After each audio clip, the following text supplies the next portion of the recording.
Muy bien, adelante. Presidente, muy buenos días. Rafael Ramírez del Sol de México y la Organización Editorial Mexicana. Preguntarle, el Tribunal Electoral del Poder Judicial de la Federación ordenó a los diputados que la quinteta para designar al presidente del INE, al próximo presidente del INE, la conformen solo mujeres para garantizar la alternancia de género. ¿Qué opinión le merece que la próxima presidenta del INE sea mujer, es decir, la sucesora de Lorenzo Córdoba? Pues está muy bien, muy bien. ¿Una mujer garantiza mejor la democracia? Sí, las mujeres suelen ser más honestas, más responsables.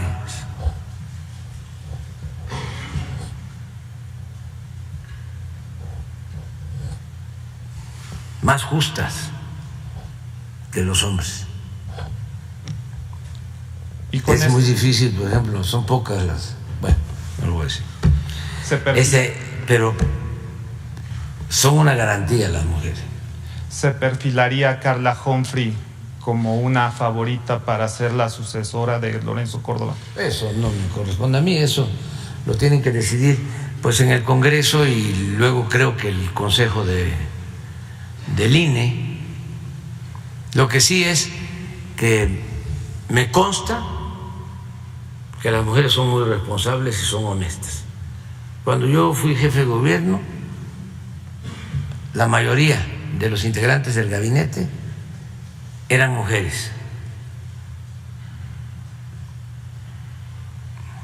Creo que de 14, 8 mujeres. Y ahora igual, casi la mitad son mujeres y muy buenas, muy buenas.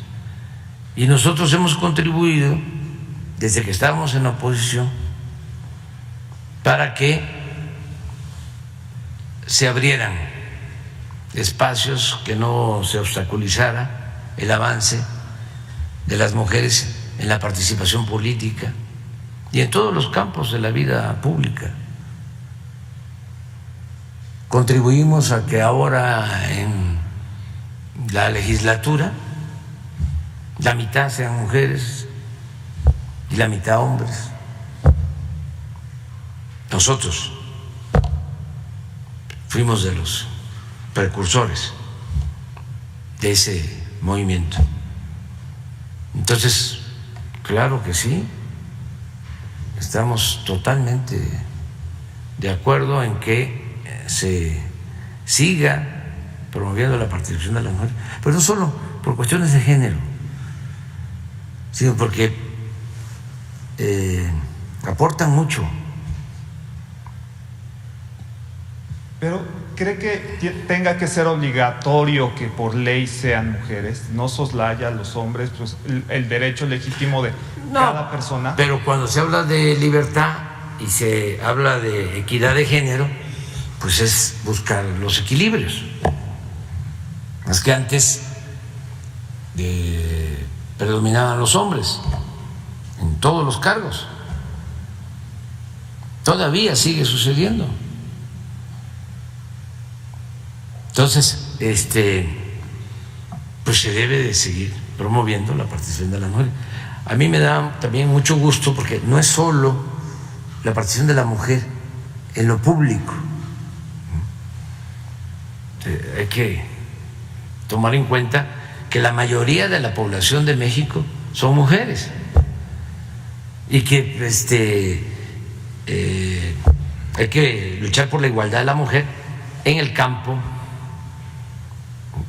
en las fábricas, ¿sí?, en la escuela, en todo. A mí me da mucho gusto que, no sé si nos puedan enviar la información, si la tienen actualizada, sobre Ariana puede ser que tenga algo de adultos mayores, de discapacidad, de becas.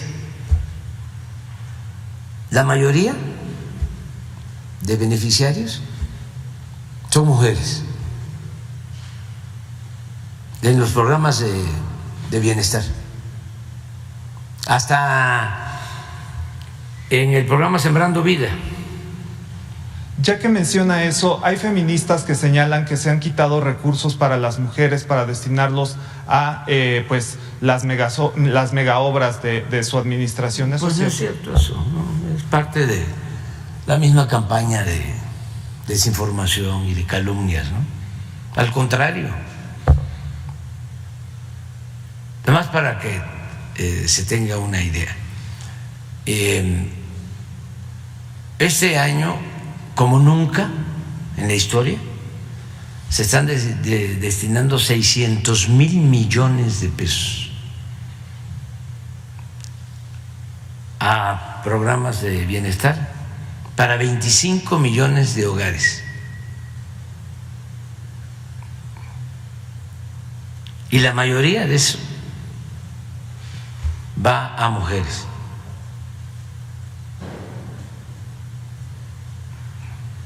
El otro día, este periódico conservador, El Reforma, un boletín del conservadurismo,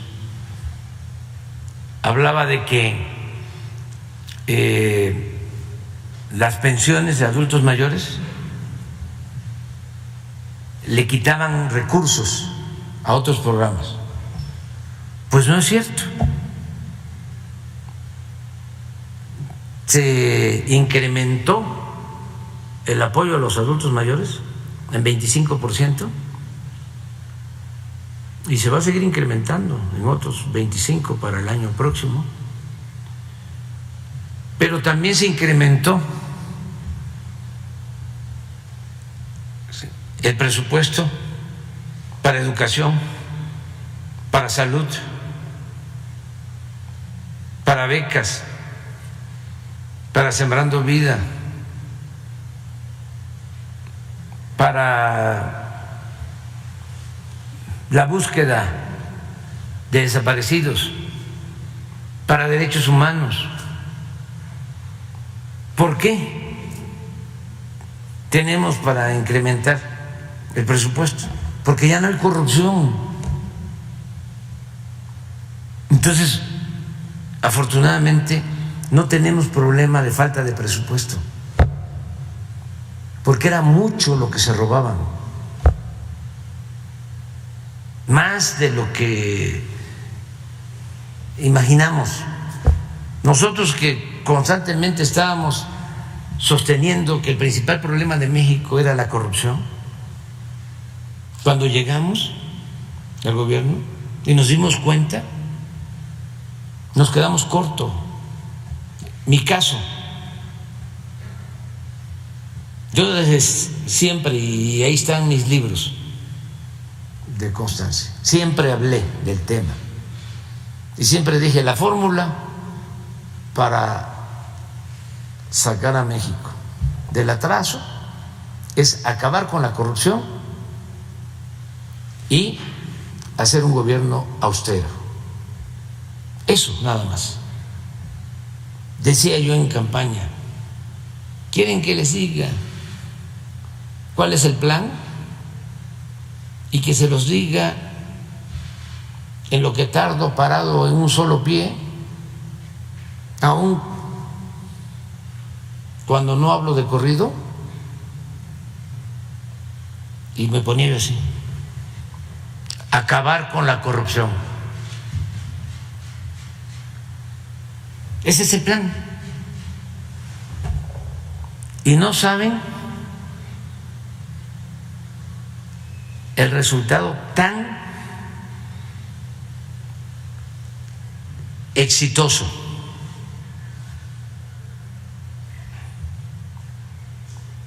La importancia que tiene el no permitir la corrupción. porque no es un asunto nada más de índole moral, sino es muchísimo el dinero que se libera para el desarrollo del país. Pero si hacen una obra como era antes, que costaba 100 millones y la cobraban en 300, en 500, y ni siquiera la terminaban. O si se robaban 80,000 barriles diarios de gasolinas, o si los banqueros y las grandes empresas no pagaban impuestos, porque eso es corrupción, pues entonces no alcanzaba el presupuesto más que para mantener una élite dorada de burócratas al servicio de los saqueadores. Pero si eso se termina, como lo hemos hecho, imagínense cuánto dinero. Solo la cuenta de lo que nos ahorramos en términos económicos por no construir el aeropuerto en Texcoco. Hay constancias, pues, de que iba a costar 300,000 millones. Presupuesto estimado. Desde luego que si hubiese ganado otro candidato a la presidencia, eso se hubiese convertido en un barril sin fondo, como sucedió con otras cosas. Pero bueno, vamos a aceptar 300,000 millones. Se tenía que cerrar el aeropuerto actual, agréguele, y el aeropuerto de Santa Lucía, porque así estaba en el plan. Lo iban a terminar en el 2025, así estaba en el plan.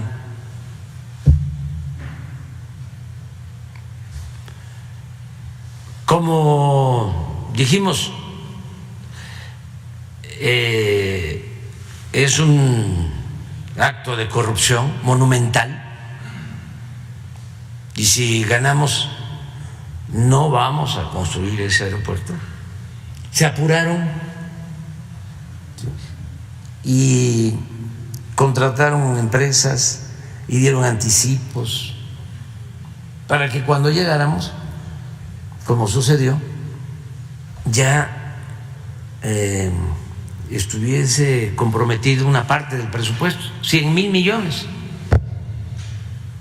porque pensando que así ya no íbamos a tener de otra más que seguirle, aun cuando ahí en Texcoco hay un hundimiento permanente del suelo, porque es fango, es la zona de más hundimiento de todo el Valle de México. O sea, escogieron el peor lugar, porque tampoco les interesaba hacer una buena obra. Lo que les interesaba era la tranza. Querían convertir el antiguo aeropuerto en una especie de Santa Fe. Ya tenían proyectada, como lo iban a cerrar, una avenida desde el aeropuerto actual hasta el nuevo aeropuerto, y de lado y lado tiendas, ¿no?, departamentales o de servicios, comercios, zonas habitacionales, ¿no?, todo un desarrollo inmobiliario. Ese era el plan. Entonces, la gente, mediante una consulta, dice: no, y nos salvó, porque pagamos los 100,000 millones, no le quedamos a deber a nadie, y nos costó 75,000 millones el nuevo aeropuerto, que es de primera, para 300 que tenían estimados. ¿Cuánto nos ahorramos? 125,000 millones. Y no se cerró el aeropuerto de la Ciudad de México.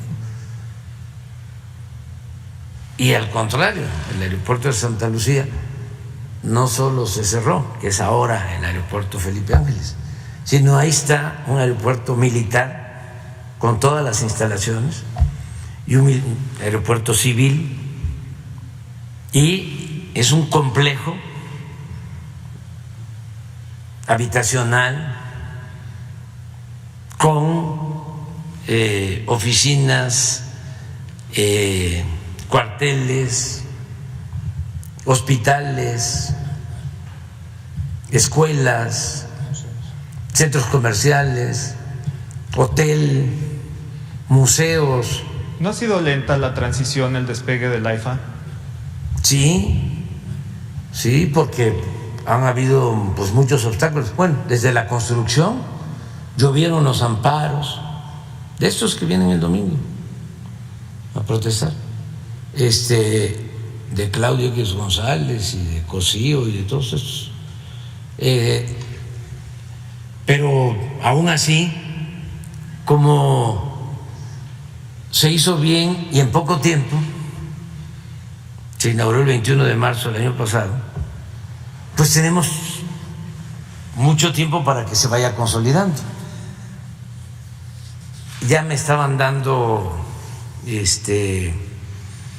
un anticipo de un análisis económico que se estima para diciembre de este año que el aeropuerto va a ser autosuficiente, o sea, ya va a tener su punto de equilibrio y ya va a empezar a obtener utilidades, o sea, ya no vamos a tener que destinar presupuesto público. No genera déficit. En diciembre, imagínense eso, tan importante. Okay. ¿Mande? ¿Cuántos vuelos estaría recibiendo ya la compañía? No sé, pero va creciendo. Voy precisamente el martes, voy a recibir a un primer avión de carga de esta empresa DHL, que se han portado muy bien los directivos de esta empresa, nos ayudaron cuando las vacunas y fueron de los primeros en decir: nosotros nos mudamos para el aeropuerto Felipe Ángeles, y ahora van a estar ya todas las empresas, porque van a recibir la carga desde el aeropuerto Felipe Ángeles, que tiene pues bodegas, tiene todas las instalaciones. Nos va a ayudar mucho también para que no haya tanto tráfico en la zona del aeropuerto actual.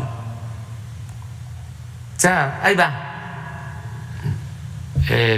Ojalá y en otras obras yo hubiese tenido el tiempo, ¿no?, para dejarlas consolidadas. Por ejemplo, me va a tocar dejar funcionando la nueva refinería de Dos Bocas. Me va a alcanzar el tiempo, va a estar operando. Y no solo eso, espero que ya modernizadas las 6 refinerías que se tienen y ya cuando menos operando una de las grandes plantas para convertir el combustóleo en gasolinas, que se llaman coquizadoras, otra en proceso. Ya voy a poder dejar una producción, una extracción de crudo de el orden de 1.900.000 a 2 millones de barriles diarios, después de que recibimos 1.600.000, y así, porque destinamos dinero a la exploración, a la producción de pozos, y pues eso va bien. El caso del Tren Maya, ahí sí estamos con el tiempo encima, tenemos que terminar este año, y ahí sí pues no son tortas ahogadas ni tamalitos de chipilín, pero estamos aplicándonos a fondo para inaugurar en diciembre y tener 6 meses, de diciembre a septiembre que termino, para empezar a consolidar la operación. Vamos a dejar contratos de mantenimiento hacia adelante, 5 años pagado el mantenimiento, y vamos a dejar recursos para que no se detenga la operación. Todo eso es lo que estamos contemplando. En el caso de los programas de bienestar ya están consolidados, ya vamos a tener también, que eso es importante, en julio los 2.700 sucursales del Banco del Bienestar. Ya va a ser el banco con más sucursales en México. Actualmente el banco que tiene más sucursales tiene 1.900. Ya nosotros tenemos operando sucursales del Banco del Bienestar 1.400, aunque tenemos construidas ya como 2.300, pero operando 1.400, porque no solo es la construcción, son los cajeros, es la instalación del internet, pero las 2.700, que pueden llegar a ser 3.000, las tenemos que tener ya operando en julio, de modo que vamos a tener un año para consolidarlas, porque también eso implica pues mucha planeación. Imagínense dispersar por el Banco del Bienestar 600,000 millones de pesos a 25 millones de beneficiarios. Y no es que llegue el adulto mayor a la sucursal del banco con su tarjeta y que no hay dinero, que ven la semana que entra. Ahora se demoró. No, Hacienda tiene que tener su calendario de disponibilidad de recursos para todos los programas de bienestar y entregar a la Tesorería de la Federación a tiempo, y la Tesorería de la Federación enviar al Banco del Bienestar y a las 2.700 sucursales. Es un promedio de 200 millones de pesos por sucursal. Estamos hablando de sucursales en la sierra, en los lugares más apartados, porque el propósito es que la gente que recibe los beneficios no tenga que trasladarse hasta las ciudades o hasta donde hay sucursales bancarias. Entonces, sí vamos avanzando y vamos a poder terminar. Okay. Presidente, el transísmico también, el transísmico ya tenemos los contratos, que es muy interesante. No sé si tienes un plano no solo del Tren Maya, sino de... Sí. Ya que habla del transísmico, presidente, bueno, pues la Secretaría de Marina ha dado a conocer a través de conferencias de prensa que ha tenido dificultades al avanzar en el convencimiento para la ruta, porque ya hay asentamientos, incluso hay problemas con el crimen organizado en el Sol de México. Documentamos lo dicho por la Secretaría de Marina en torno a esta dificultad que hay para poder avanzar en la ruta. Si nos podría explicar qué es lo que está sucediendo ahí. Pues es que esas vías estaban abandonadas. Es muy interesante que se sepa que con el modelo neoliberal o neoporfirista todo se privatizó. Acabaron con los ferrocarriles de pasajeros, estos que van a venir el domingo, que aplaudieron esas políticas entreguistas. Bueno, pero el sureste no les importaba ni siquiera para robar, no volteaban a ver al sureste ni para robar.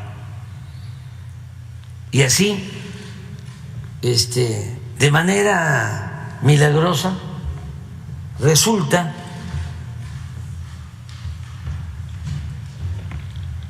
que Cedillo concesiona todo lo que tenía que ver con ferrocarriles, pero de aquí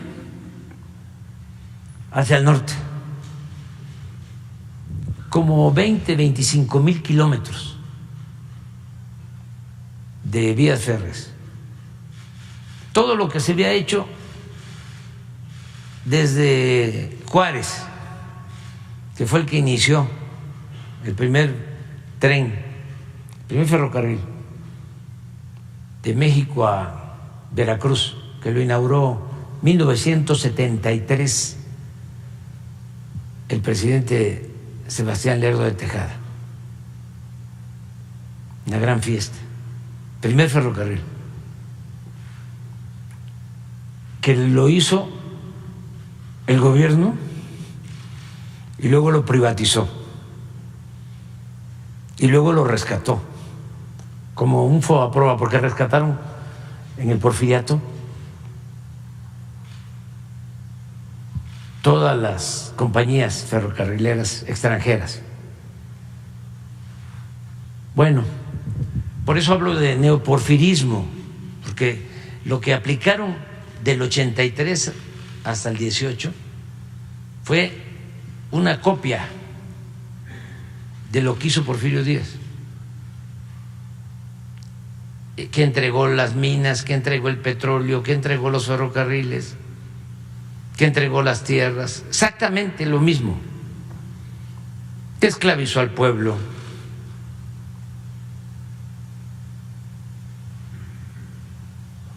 Bueno, de aquí para acá no les interesó. Lo único era esa puntita, Cancún.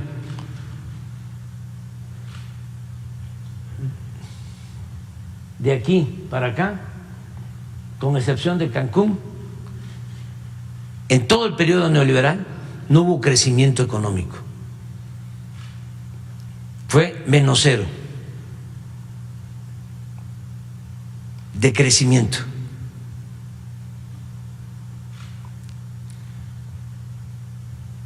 Entonces,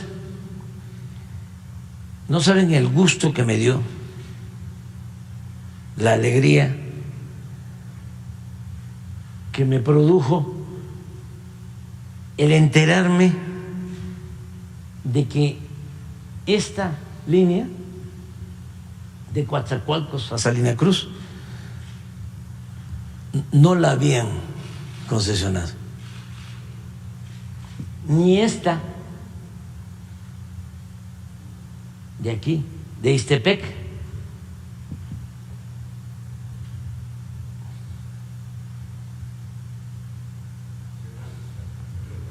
A Tapachula.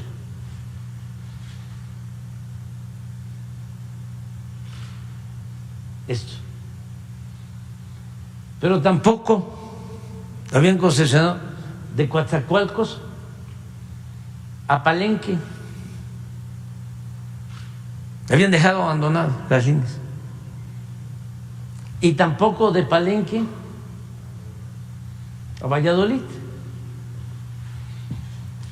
El antiguo ferrocarril del sureste, que se había inaugurado en los años 50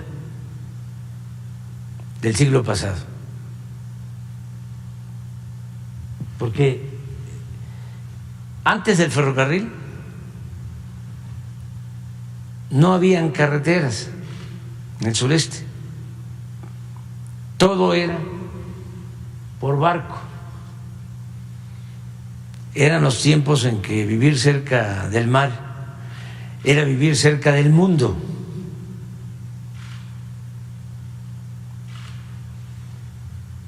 Todo esto, cabotaje.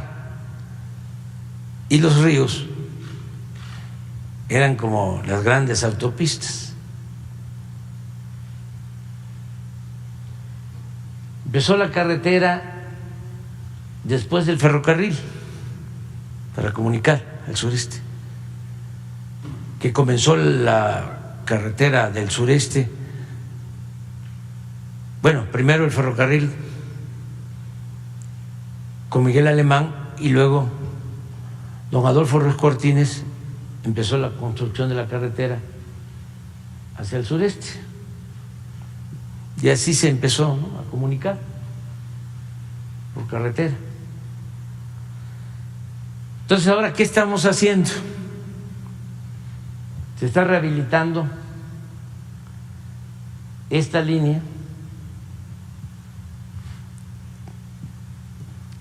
que la hicieron desde la época de Porfirio Díaz, esa línea de ferrocarril en el Istmo.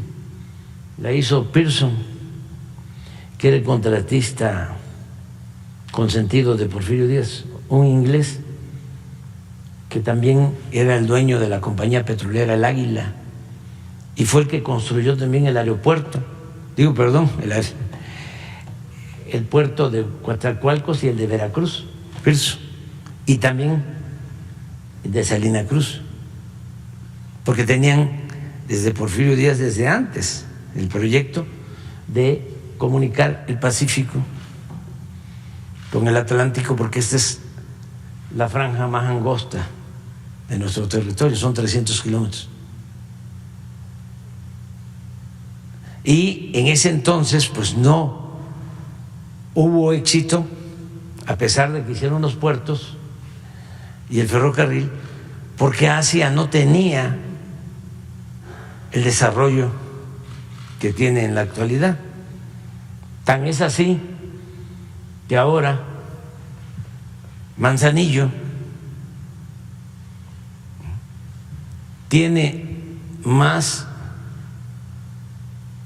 movimiento de contenedores que Veracruz, que siempre fue el puerto más importante de México, pero en los últimos tiempos es Manzanillo,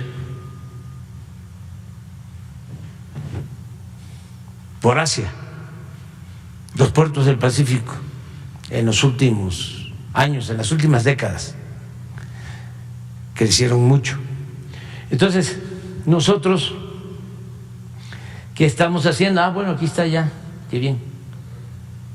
Este es el primer plan.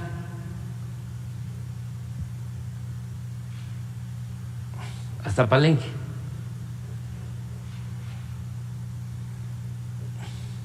Es el rescate de esta línea. Estamos hablando como de 500 kilómetros, aquí son como 250, como 400 para acá, son como 1,200 kilómetros. De Palenque, Coatzacoalcos, Salina Cruz, Ixtepec, Tapachula. Entonces estamos ya rehabilitando esta línea y esta, y ya estamos por iniciar esta para rehabilitarla. Entonces, ¿por qué hay el problema que tú mencionas? Porque como se abandonó, se invadieron los derechos de vía del ferrocarril. Mucha gente construyó a la orilla del ferrocarril. Hay tramos en donde no hay problema, pero hay otros en donde sí. Y hay que ir hablando con las gentes y dándoles opciones. Incluso en Oaxaca se denuncia que los marinos están abriendo paso a golpes. No. Aquí lo que pasa, este tramo, aquí se ha avanzado, pero aquí había un grupo en esta zona,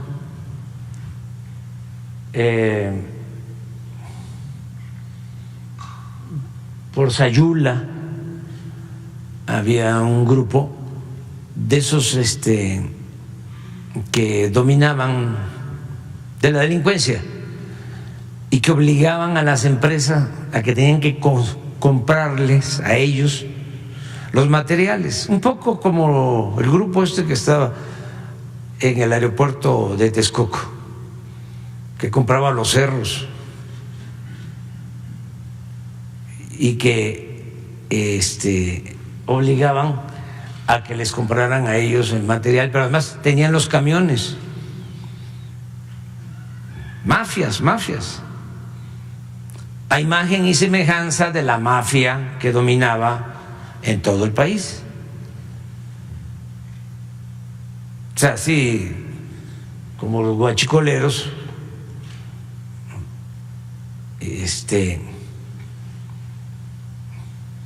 pequeños, medianos, existían los guachicoleros de dimensión nacional. Entonces, ¿qué es lo que se está haciendo? Pues construyendo las obras, pero aquí había resistencias. Y luego acá, porque surgen dirigentes, abogados, ¿sí?, que quieren sacar raja y que le dicen a la gente, aun cuando ya la vía está construida desde principios del siglo XX, entonces dice, te paro si no me das tanto. Por ejemplo, por aquí hay un problema agrario de los años 70. Entonces nos dicen, nos despojaron, o la tierra nuestra se le entregaron a otros, no te dejamos pasar si no nos pagas las tierras. Entonces todo eso lo estamos enfrentando, y les quiero decir que cuando se trata de campesinos y de gente humilde, hacemos todo por ellos, todo. O sea, por ejemplo, aquí en Tehuantepec, aquí estamos dándole terrenos y construyéndole sus viviendas a un grupo cerca de Salina Cruz. Tenemos un terreno y se están haciendo viviendas. Hemos construido muchísimas viviendas para la gente que por necesidad también, muchos por necesidad, se fueron asentando cerca de las vías del ferrocarril y a veces adentro. y así estamos resolviendo. Claro, hay pues líderes corruptos que dicen, no, vamos a invadir la vía porque ya que saben que se va a llevar a cabo la obra de rehabilitación y vamos a pedir que nos paguen. Afortunadamente la gente se ha portado muy bien en todos lados y son muy pocos los casos que se dan sobre esto. Acá lo mismo, pero aquí lo que encontramos fue los intereses de otro tipo, los pseudoambientalistas, los que tenían los grandes negocios. Aquí estaba, por ejemplo, aquí está Tulum, aquí estaba esta empresa, se llama Calica. Ellos tenían un banco, tienen como 3,000 hectáreas, un banco de materiales. Fíjense dónde, en la zona turística más bella de México y de las zonas turísticas más bellas del mundo. Un banco de materiales destruyendo todo y se llevan el material o se lo llevaban a Estados Unidos para usarlo en las carreteras. Entonces, esto se detuvo. Luego, los de Escarech hicieron por acá, sí, por Valladolid, aquí, toda una ciudad por abajo, con templos abajo, aprovechando los ríos subterráneos. Les dieron permiso, no hubo en ese tiempo ni un solo ambientalista, ni un solo amparo, ni una sola protesta. Bueno, tan es así que ustedes ni lo saben, de que hay una ciudad aquí abajo, cerca de Valladolid.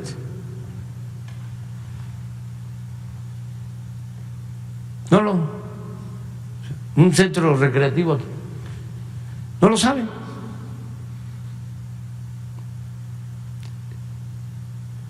Sin embargo, aquí nos llovieron los amparos.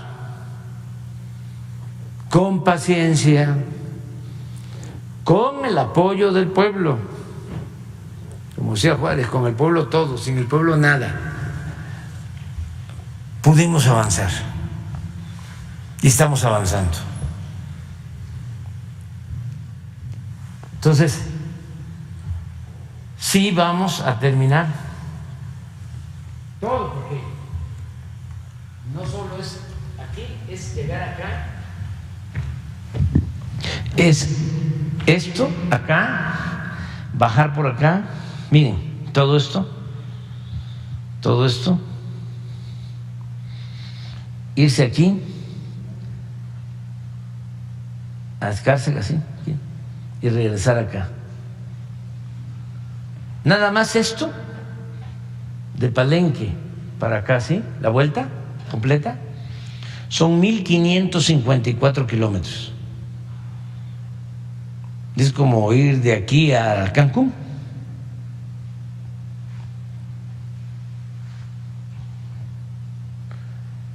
Más esto.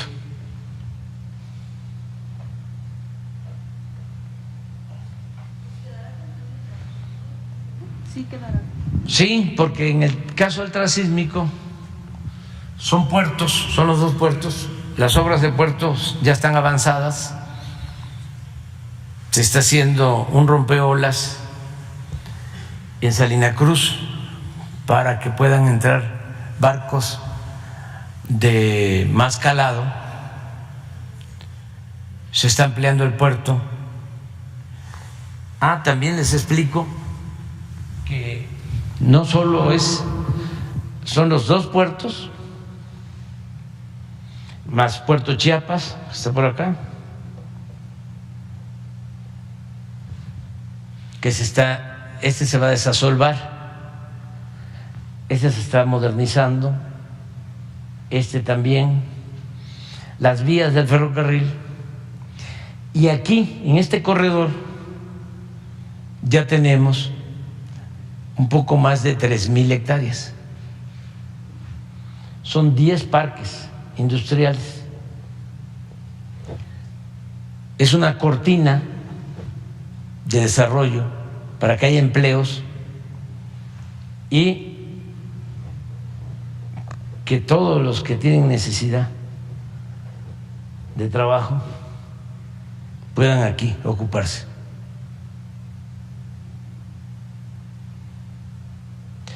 Quienes van a invertir en los parques industriales van a tener beneficios fiscales. No van a pagar impuestos sobre la renta, vamos a bajar el IVA.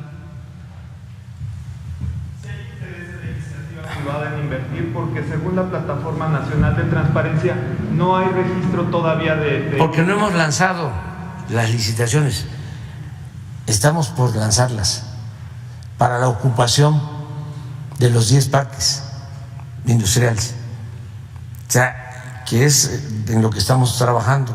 Yo voy a ir, fíjense, voy posiblemente el 17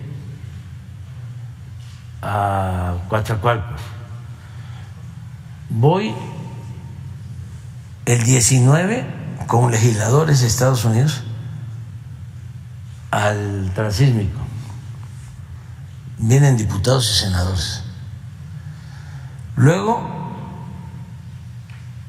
el 20, voy de nuevo, voy a Chiapas, voy a la zona. El 21 tengo que estar en Guelatao, eso es obligatorio. Además, con gusto lo hago. Para conmemorar el nacimiento de Juárez. Y va a estar Kerry el 21, lo invité. Pero vamos a estar en Guelatao, pero en la tarde vamos de nuevo al Istmo.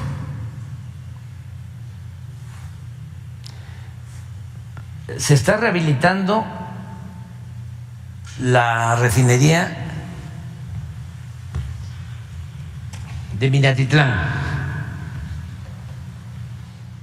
Se está rehabilitando la refinería de Salina Cruz. Aquí estamos invirtiendo además en una coquizadora de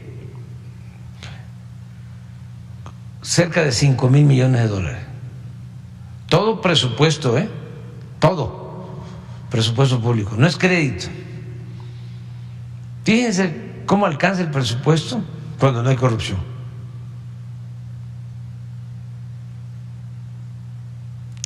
En inversión pública este año es récord.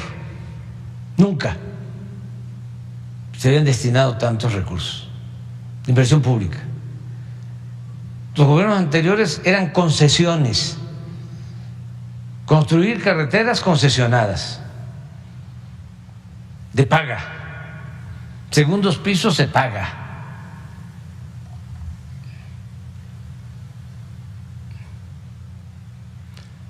O concesiones para plantas de generación de energía eléctrica privadas, no de la Comisión Federal de Electricidad. Y la entrega de bloques de esa zona, precisamente del sureste, para la explotación de petróleo a compañías particulares. Les entregaron 110 contratos. ¿Se acuerdan lo que decían? que iba a llegar la inversión privada a raudales y que iba a incrementarse la producción de petróleo, que iba a llegar hasta 2 millones de barriles con la inversión privada. ¿Saben cuánto producen con los 110 contratos? 20,000 barriles diarios. ¿Y saben cuántos de los 110 contratos están explorando y están invirtiendo? En 3.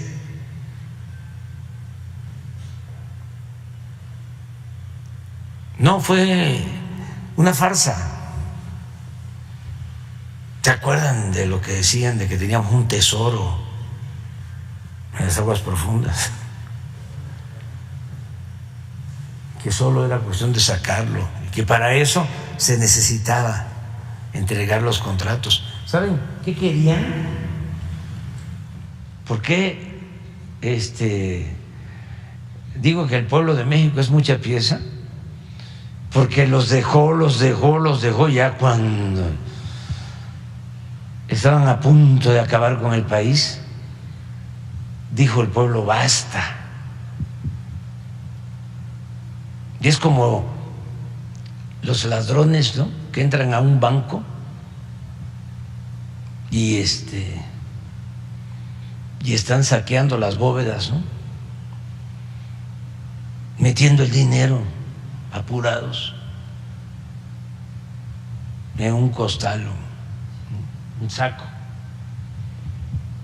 Y entonces suena la alarma, ¿no?, y salen corriendo y van dejando tirado todo. Así fue. Sonó la alarma.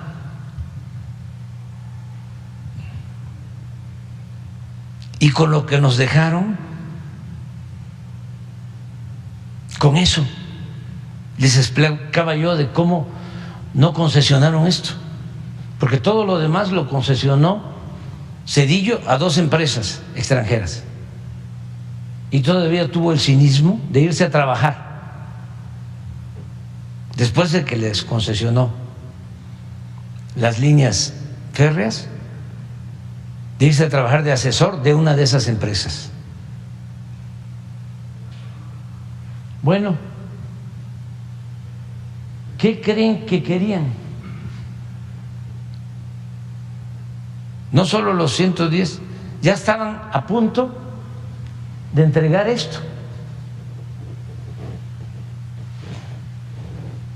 La zona turística la iban a concesionar, todo esto.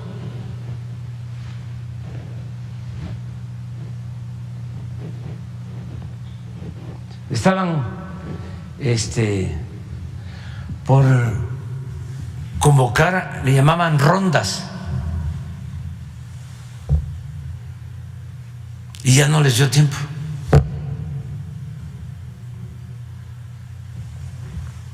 Entonces, ahora, fíjense lo que se ha logrado. No, todos estos estados tienen crecimiento económico. El año pasado, Tabasco fue el estado con más crecimiento económico en el país. Eso no se había visto en 40 años. Y lo mismo Chiapas, y lo mismo Campeche, y lo mismo Yucatán, y Veracruz y Oaxaca.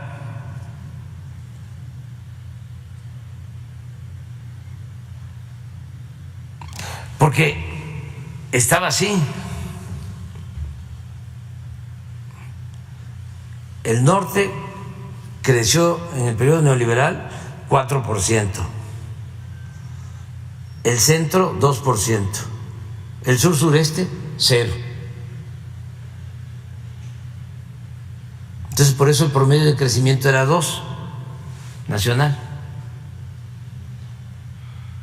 pero no era horizontal.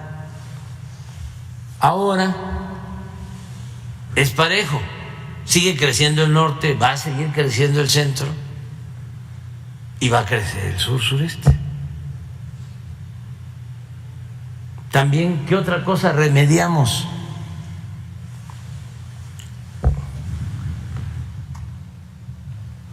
Aquí teníamos el campo más importante de México, campo petrolero, Cantarell, de los más importantes del mundo. Este campo nos llegó a dar 2 millones de barriles diarios de petróleo. Bueno, se lo acabaron. Por eso, de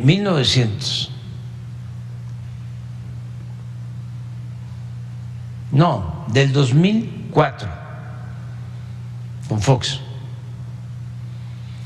se llegó a una producción de petróleo, una extracción de petróleo de 3.400.000 barriles diarios. 3.400.000 barriles diarios. ¿Por qué? Porque con Zedillo estaba Layuz, el director de Pemex, decidieron intervenir los pozos petroleros y cuando iban perdiendo potencia natural,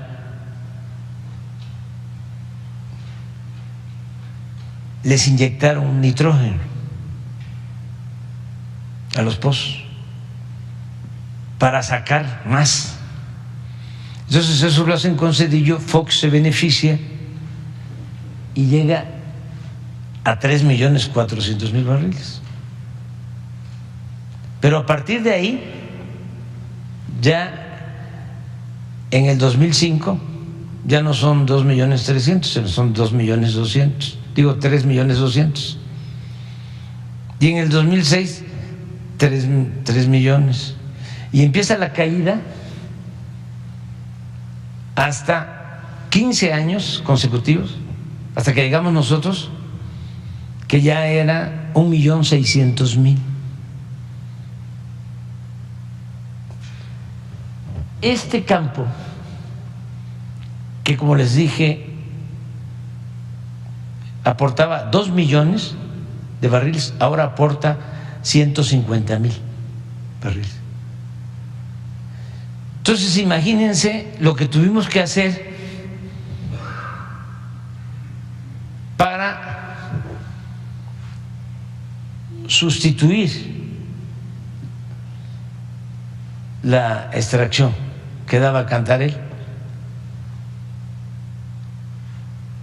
¿Qué hicimos? Empezamos a explorar aquí, en tierra. Porque todo el periodo neoliberal, como no les interesaba extraer petróleo, aunque parezca increíble, lo que les interesaban eran los contratos. En vez de invertir aquí, en donde está el petróleo, se fueron a invertir allá.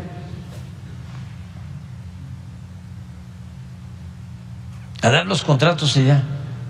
Pemex destinó durante el periodo neoliberal la mitad de su presupuesto al norte, Chicontepec, a las aguas profundas.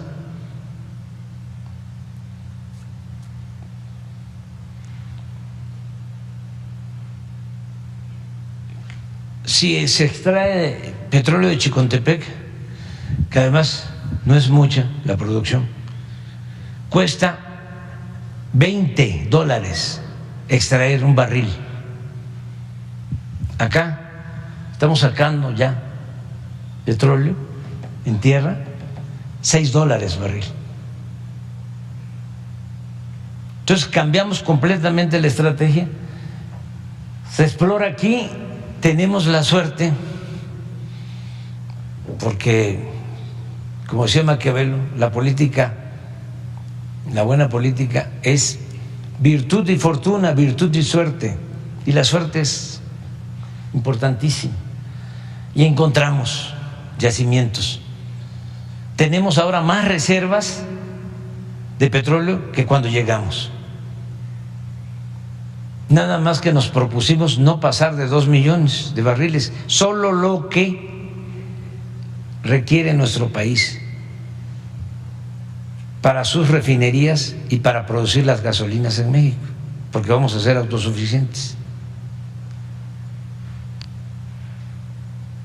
Bueno, ¿qué logramos sustituir? Y ahora Tabasco, después de 30, 40 años, ya está produciendo más del 50% del 1.850.000 barriles que estamos produciendo hoy. 1.850.000. Entonces espero que para el año próximo ya estemos como en 2.000. Íbamos así, ya lo levantamos. Entonces todo esto es muy importante que se conozca. Y los que dicen, bueno, ¿y por qué tanta inversión pública en el sureste? Bueno, primero porque ahí están los recursos naturales.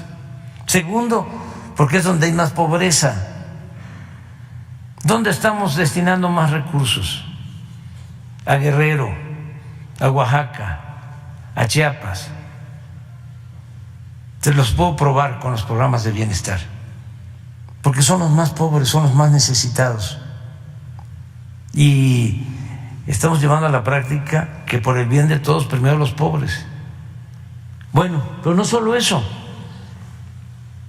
Cuando hablamos de Cantarell, que no dejaron nada en Campeche, más que abandono, después de que todo lo que sacaron de petróleo por décadas, ¿saben que toda la ganancia del petróleo iba al presupuesto nacional? Durante 30 años los ingresos petroleros significaban el 40% del presupuesto nacional. 30 años, 40% del presupuesto. Pero ese presupuesto se integraba con recursos provenientes del petróleo. Y ese presupuesto no regresaba.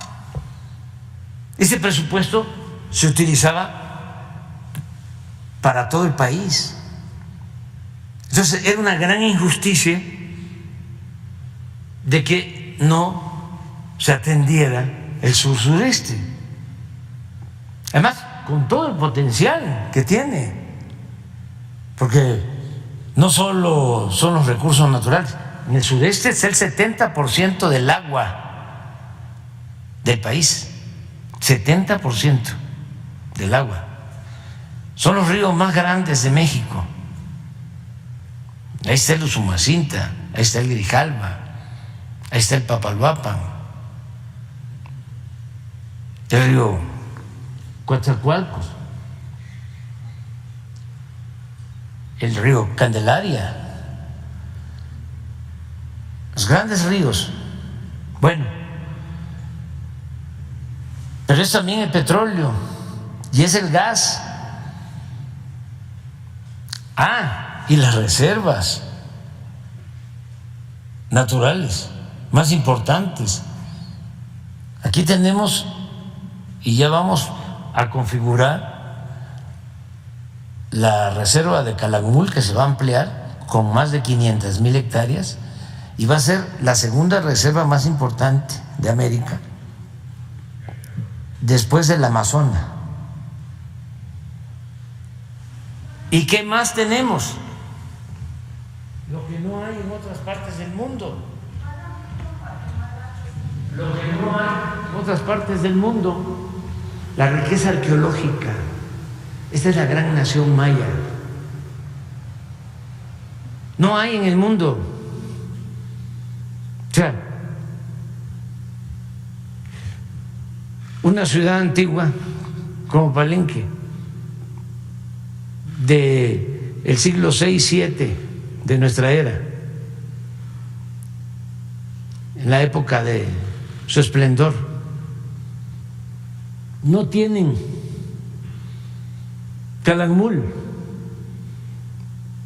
siglo III antes de nuestra era. Tulum, Chichén Itzá, Uxmal, Esná. Ahora sí que se dice coloquialmente en los pueblos del sureste, ¿en dónde lo vas a agarrar? Me preguntas porque todo esto era Mesoamérica y aquí hubo dominio o presencia o florecieron culturas como la olmeca, la cultura madre, la cultura maya, y por acá estuvieron también los mexicas. Ustedes saben que, por ejemplo, Nicaragua es náhuatl, su nombre. En Managua hay una colonia que se llama Mexicanos. Bueno, esto le propuse al presidente de Guatemala, que es buena persona, cuando estábamos trazando el tren para integrar, porque miren, aquí está Flores, esta es una ciudad bellísima de Guatemala, es una isla, y aquí cerca, aquí está Tikal, y Calakmul está aquí.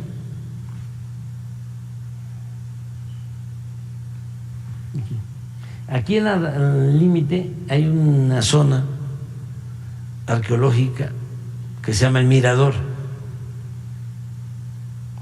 Todo esto es selva, pero hay caminos antiguos de los mayas. Bueno, el trazo del tren, con el propósito de integrarnos, yo le propuse al presidente, a ver, aquí está Palenque, en vez de ir hacia Escárcega, ¿dónde está Escárcega? Por acá, por aquí, por aquí, aquí está. En el Palenque, en vez de hacer aquí, hacemos una ruta aquí, pero de aquí,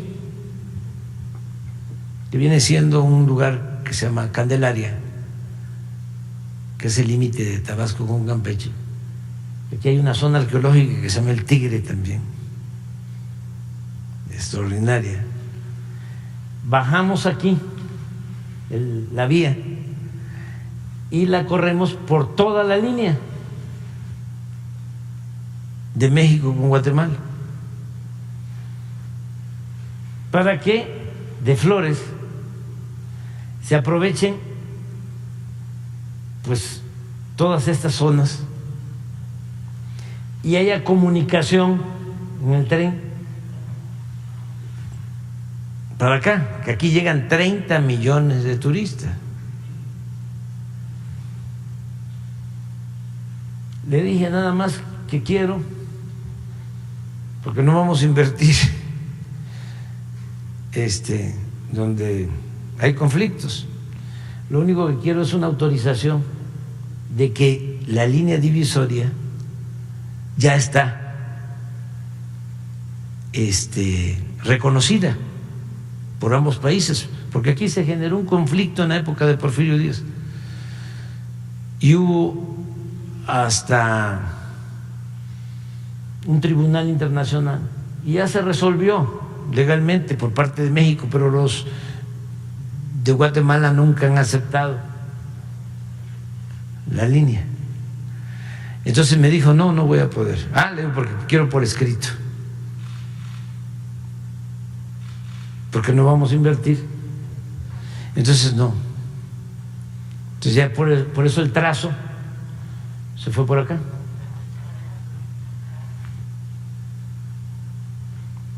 Pues cuánta historia, ¿verdad?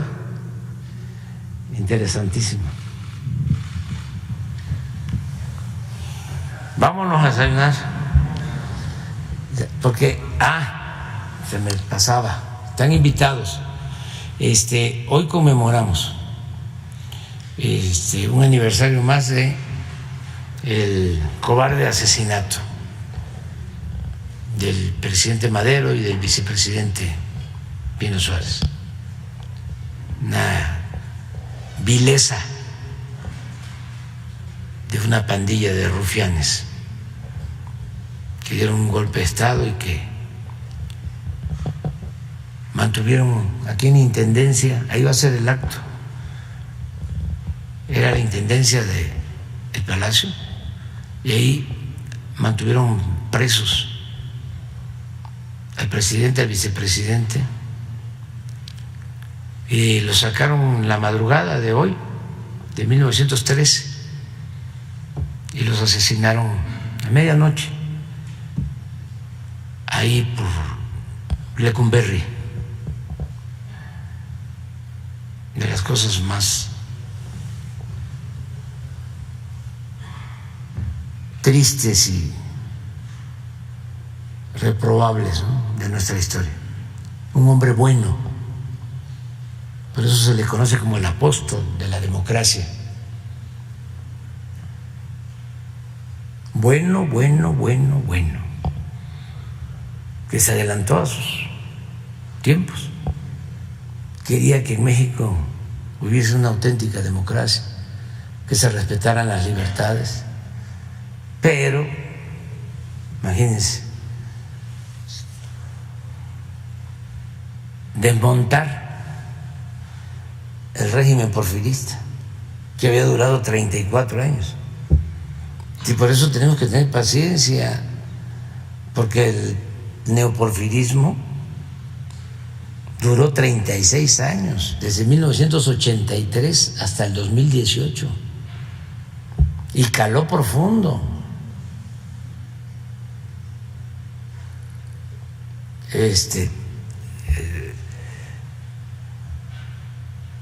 Para acabar con el porfiriato, y eso no en todo. Se tuvo que recurrir a las armas y un gran sacrificio, 1 millón de vidas perdidas por la violencia, por pandemias, por el hambre. Y se avanzó después de la revolución en lo social, en lo político no tanto. Siempre repito de que se fue don Porfirio, pero se quedó doña Porfiria. Y vaya que fue profunda la revolución. Ahora, sin violencia, estamos llevando a cabo esta transformación y arrancando de raíz el régimen de corrupción, de injusticias, de privilegios. Entonces, ahora vamos a tener un acto recordando a Madero.